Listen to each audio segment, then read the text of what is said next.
In recent years, Rwanda and Burkina Faso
and elevates mass participation, radical self-sufficiency, and popular mobilization as the engines of transformation.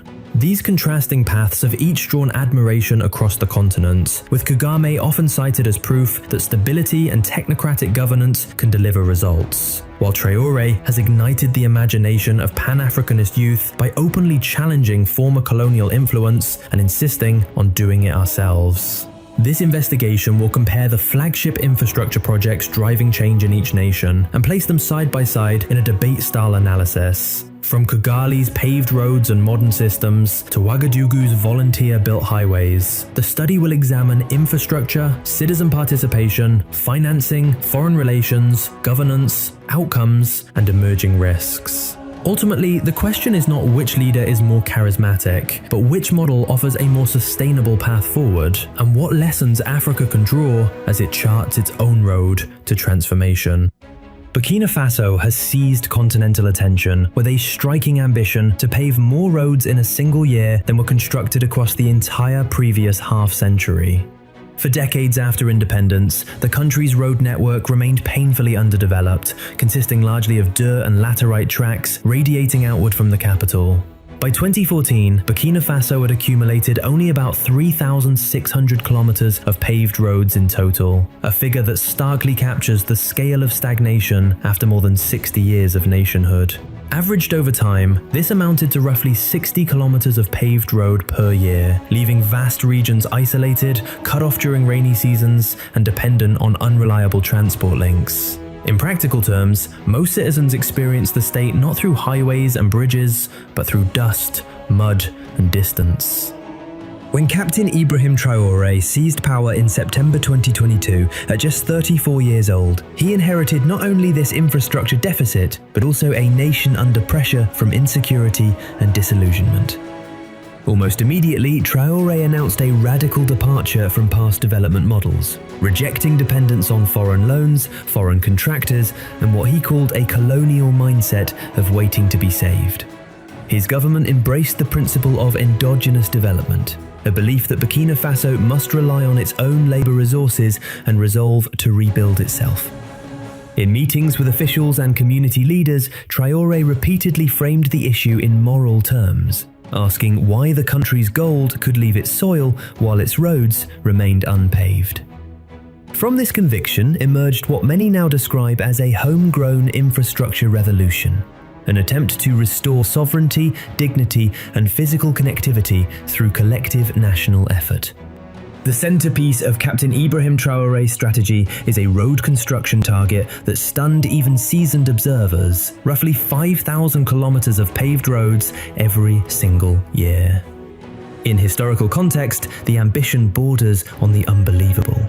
For more than 6 decades, Burkina Faso averaged only a few dozen kilometers of new paved roads annually. Now, the new target multiplies that pace by nearly 100. Traoré openly framed this goal as accomplishing in one decisive push what previous governments failed to deliver over 60 years.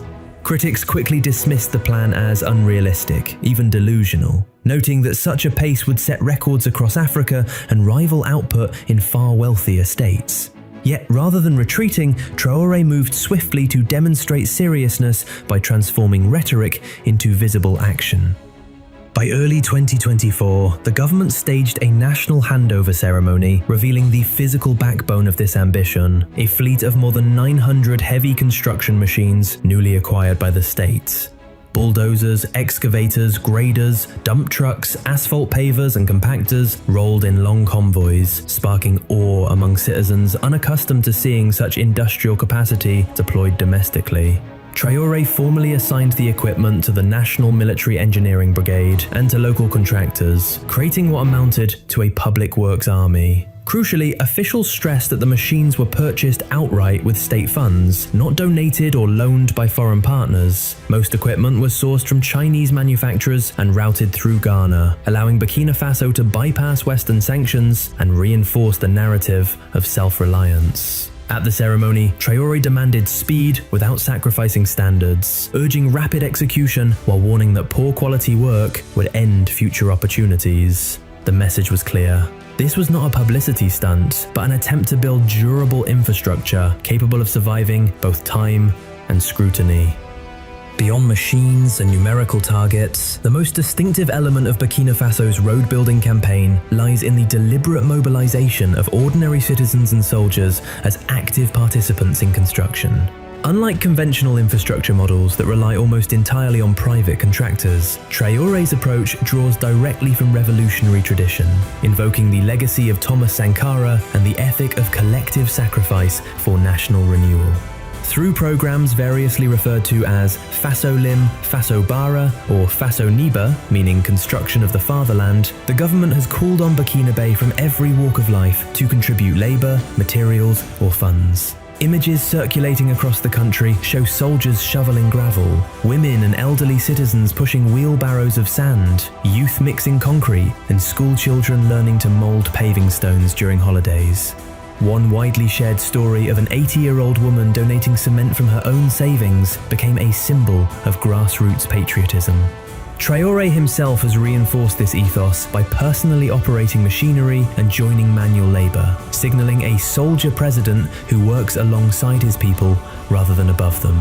Activists openly draw parallels to Sankara's public works campaigns, and Traoré has acknowledged that Sankara's vision remains a guiding benchmark for building a sovereign and prosperous Burkina Faso. The mass participation model also serves a practical economic function by sharply reducing the costs that typically inflate road projects across Africa. By relying on soldiers and volunteers, labor expenses are minimized and profit margins eliminated. Where foreign-built roads often cost $2 to $3 million per kilometer, Burkina Faso's community-driven approach could reduce costs by 60 to 80%, bringing them well below $1 million per kilometer. Studies have shown African road costs vary widely, with higher prices often driven by contractor overheads and corruption, which Traoré's model seeks to bypass. To support this strategy, the state has also invested in domestic material production, boosting local cement manufacturing and discouraging price gouging. The inauguration of a national gold refinery further reflects the broader push to retain value from Burkina's resources to fund development internally. Together, citizen labor, military engineering, and local materials form an integrated vision of economic sovereignty, where roads are not just infrastructure, but a collective national act. Even at sharply reduced costs, this scale of construction still demands money for fuel, asphalt, maintenance, skilled technicians, and logistics. Burkina Faso's ability to fund the effort without traditional foreign loans rests on a blend of resource nationalism, fiscal restraint, and domestic mobilization. Traoré's government moved decisively to increase the state's share of mining wealth, particularly gold, where Burkina ranks among Africa's top producers. A revised mining code, adopted in mid-2024, raised the government's free equity stake in gold projects and increased royalty rates, effectively capturing a larger share of value for the public. This approach fits within the broader nationalist posture of the Alliance of Sahel States, which has emphasized reclaiming resource sovereignty to finance development. While claims of massive revenue gains should be treated cautiously, the direction is clear. More gold value is now retained domestically, supported by the launch of a national gold refinery and tighter fiscal controls. These revenues are being redirected toward infrastructure and social programs rather than external dividends. Alongside resource income, Traoré has emphasized internal contribution and moral discipline as pillars of financing. Citizens have been encouraged to invest or donate through newly announced mechanisms designed to channel patriotic capital directly into roads and factories. The president himself reinforced this ethos by publicly committing to live on his modest military salary, declaring that leadership is an honor, not a business. Extravagant government spending has been curtailed, redirecting funds from luxury to machinery, fuel, and productive assets. These measures, though partly symbolic, serve to build trust that sacrifices made by citizens translate into visible national gains. In combination, resource capture, citizen contribution, and austerity form a financing model rooted less in external credit and more in internal legitimacy, a defining contrast to loan-driven development paths elsewhere. Though Traoré's tenure is still young, tangible signs of change are already visible on the ground. By mid-2024, Ouagadougou began to show a physical transformation as pilot urban road projects upgraded roughly 9 kilometers of formerly rutted dirt streets into paved corridors, complete with sidewalks, drainage, and curbs. Downtown boulevards received fresh asphalt and landscaping, while neighborhoods long excluded from modern infrastructure saw blacktop appear for the first time. Guided by youth brigades working alongside military engineers, at the same time, larger highway projects moved forward, including the RN23 corridor and the announcement of a new expressway linking Ouagadougou and Bobo Dioulasso, a project that does involve some external financing. This illustrates that Burkina Faso has not entirely rejected foreign funding, but has reserved it for select strategic routes, while relying on the Faso volunteer model for most secondary roads and urban streets. By late 2024, construction crews were active across multiple provinces, with hundreds of kilometers under development simultaneously. A stark contrast to previous administrations that averaged only modest annual additions. While some claims of 5,000 kilometers completed in a single year remain difficult to independently confirm, there is little doubt that the tempo of road building has accelerated dramatically. The broader impact has extended beyond asphalt into national psychology. For many Burkinabe, this is the first time infrastructure change feels immediate, visible, and participatory. Communities that once felt abandoned now see highways approaching their doorsteps and recognize their own labor in the outcome. Poor roads were long seen as a security liability, preventing rapid military response, isolating markets, and deepening vulnerability. Improved access has reportedly allowed faster troop movement and contributed to the gradual return of displaced families to secured areas. While insurgency challenges persist, the alignment of development and security has begun to reinforce state presence and public confidence. In a nation fractured by conflict, the road revolution has become more than a construction campaign. It has emerged as a unifying symbol of urgency, agency, and collective reconstruction. Despite the visible momentum, Burkina Faso's development path under Traoré carries substantial risks that cannot be ignored. Financing a program of 5,000 kilometers per year, even at reduced cost, demands hundreds of millions annually for fuel, asphalt, maintenance, logistics, and technical supervision. Gold revenue increases provide breathing room, but commodity prices fluctuate and mining output is finite, raising the risk of overstretched budgets, inflation, or stalled projects. If domestic funds tighten, logistics pose another challenge because mass volunteer mobilization does not automatically translate into technical competence. Road construction requires precision surveying, proper material mixes, and strict compaction standards, and scaling skilled oversight across countless sites tests managerial capacity. Volunteer fatigue is also a real concern, as patriotic enthusiasm may fade when citizens must return to farms, jobs, and survival needs, potentially forcing the state to introduce incentives that raise costs and complicate the model. Security instability and political trajectory further complicate the picture. Ongoing insurgency creates real danger for construction crews and finished roads, which may be targeted to undermine state authority. Diplomatic isolation following the coup could restrict access to imports, spare parts, or financing, pushing Burkina toward new dependencies with non-Western partners. Traoré's legitimacy rests on revolutionary momentum rather than electoral mandate, and over time, the absence of institutionalized checks could provoke internal dissent or power struggles. Burkina's history offers a sobering reminder that revolutionary projects can unravel quickly if leadership changes or compromises fail. Roads alone cannot carry a nation if education, healthcare, jobs, and food security lag behind. In essence, Burkina Faso is wagering that collective will, sovereignty, and urgency can compress decades of development into a few years. To judge whether that gamble is visionary or perilous, it must now be weighed against a contrasting model of transformation: Rwanda's carefully managed infrastructure state. While Burkina Faso is attempting to compress decades of development into a short revolutionary burst, Rwanda represents a slower but highly structured transformation built over more than 25 years under Paul Kagame. Emerging from the near-total collapse of the state after the 1994 genocide against the Tutsi, Rwanda faced devastation on every front.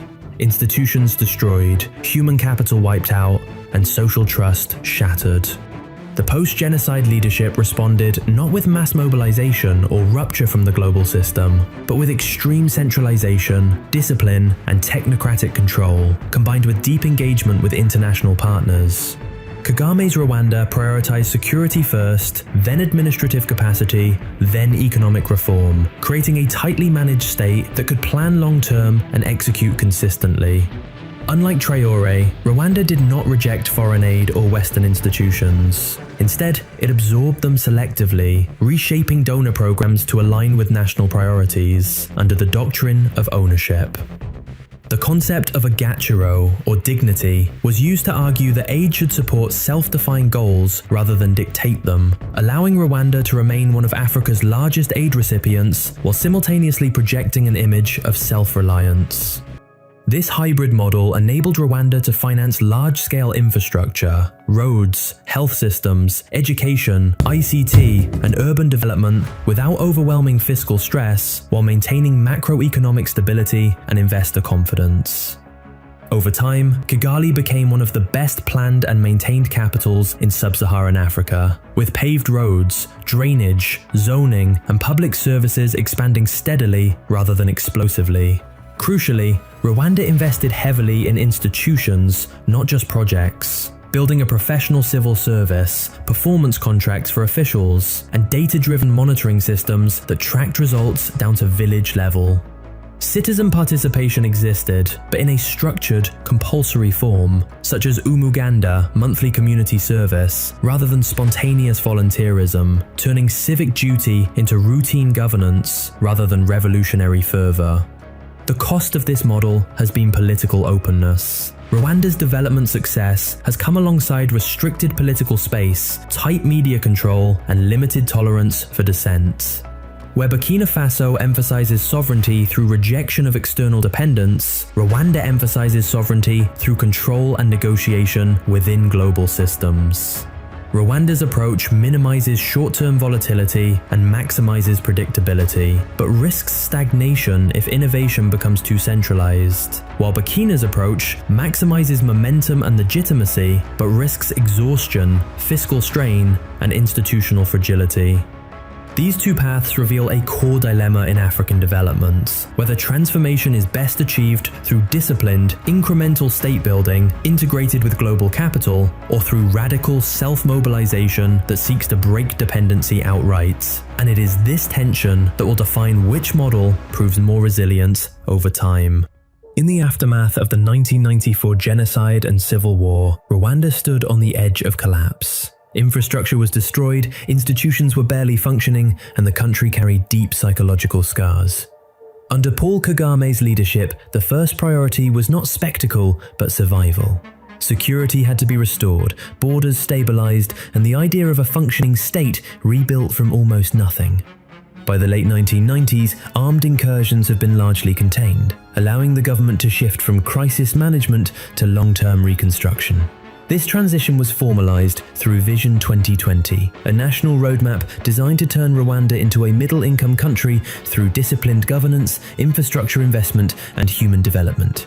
Unlike revolutionary models that attempt to compress decades into a few years, Rwanda chose patience and control. The philosophy was simple but strict: plan centrally, execute methodically, measure relentlessly. It was a slow burn strategy, but one built for durability rather than applause. Roads became one of the clearest symbols of this approach. In 1993, Rwanda had just 530 kilometers of paved roads nationwide, leaving most rural communities cut off whenever the rains came. Over the next 3 decades, the government steadily expanded that network to more than 2,600 kilometers, connecting all district capitals and opening markets that had once been unreachable. This was not done through dramatic yearly targets, but through consistent, budget-aware expansion, often adding a little more each year than the last. Financing came largely from external partners, but always under tight national coordination, a principle framed as dignity and ownership rather than dependency. Highways and urban roads were built by professional contractors, while citizens contributed at the local level through Umuganda, the monthly community service day when neighborhoods repair feeder roads, clean streets, and build small infrastructure together. The result is a hybrid model where the state leads, professionals execute, and citizens participate within a structured system. Kigali's transformation into one of Africa's cleanest and most organized capitals did not happen overnight. It emerged from repetition, discipline, and an almost obsessive focus on order. This is Rwanda's path. Not explosive, not revolutionary, but quietly relentless. Infrastructure was only one pillar of Rwanda's post-war reconstruction. Beneath the smooth roads and clean streets was a deeper social engineering project that aimed to rebuild trust, discipline, and national cohesion after unimaginable trauma. Kagame's government introduced what it called homegrown solutions, programs rooted in Rwandan culture but executed with modern administrative rigor. Gacaca courts brought genocide justice back to village squares, allowing communities to confront crimes openly rather than waiting decades for formal courts to act. Imihigo performance contracts forced public officials to publicly promise results and then face national evaluation, turning governance into a results-driven contest rather than a ceremonial office. Gurinka, the 1 cow per poor family program, linked dignity, nutrition, and income in a culturally resonant way, with beneficiaries required to pass on the first calf to another family. Mutuelle de Santé extended healthcare coverage to nearly the entire population, a feat few low-income countries have achieved. And after donor aid was briefly suspended in 2012, the Agaciro Development Fund emerged as a symbolic declaration that Rwanda would never again be fully at the mercy of external pressure. These programs did more than improve statistics. They reshaped behavior. Citizens were trained to expect accountability, to participate in collective action, and to see development as a shared responsibility. Unlike Burkina Faso's spontaneous volunteerism, Rwanda's participation was structured, scheduled, and mandatory. Umuganda community work became law. The result was not fiery enthusiasm, but quiet compliance and long-term consistency. Economically, Rwanda chose engagement over confrontation. Kagame's government actively courted foreign donors, investors, and global institutions, positioning Rwanda as a reliable, disciplined partner that could turn aid into measurable outcomes. This strategy paid off. For much of the 2000s and 2010s, Rwanda grew at around 7% annually. Poverty declined, life expectancy rose dramatically. Kigali transformed into a regional hub for conferences, tourism, and technology. Roads, schools, hospitals, fiber optic networks, and electricity grids expanded rapidly, largely financed by external funds, but tightly coordinated by the state. Rwanda became a favorite at global forums, its leaders welcomed in Davos and major capitals. This alignment earned Rwanda the reputation of a donor darling. Critics say this came at a price. Rwanda did not challenge the global system, it mastered it. While Burkina Faso under Traoré rejects Western influence outright, Rwanda embedded itself within the existing order, trading ideological defiance for capital and stability. The benefit was speed and scale. The risk was dependency. Aid once 15% of GDP, public debt climbed. Large prestige projects like the new airport and national airline expansion raised questions about sustainability. Rwanda's leaders insist this is a temporary phase, a ladder rather than a crutch. Whether that ladder leads to true independence remains an open question. Rwanda's achievements are real, but so are its contradictions.